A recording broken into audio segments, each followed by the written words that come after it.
Magandang araw po. Magandang araw sa iyo. Pangalan, edad at taga saan po kayo?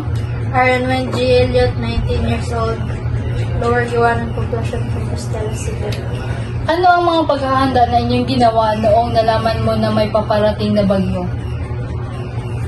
May padungkay. Maganda may kanang sininga din. Nag-prepare ka ng mga canned goods. So,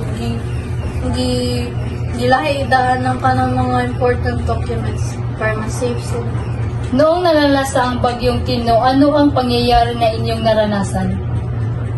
Ito po bagyo dyan kay hindi may natuog kay usog na kayong hangin ba niya na nanood na ang tubig sa balay mo to kay stay put lang. Pagkatapos ng bagyo, ano ang inyong ginawa upang makabangon sa trahedya?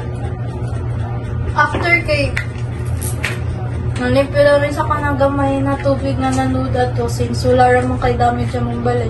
Muto akong suon kay niadto sa mong cousin na balay kasi sila maigo kayo ato na adlaw ko to tagang set sila para madali sila gumaglimto sa balay. Mayroon bang tulong na nabigay sa inyo ang gobyerno para sa inyong pagsisimula?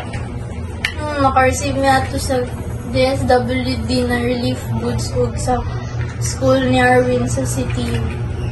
At least na minadawat ko sa Ano ang mensahe ninyo sa mga taong nawala ng mahal sa buhay at nawalan din ng kanilang bahay?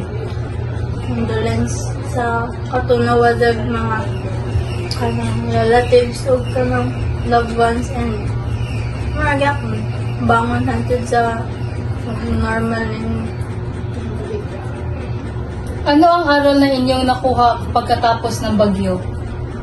na always kana watch sa news o kung na nabay papadong and always prepared sa mga gamit niyo in case niya. Evacuate if needed. Thank you.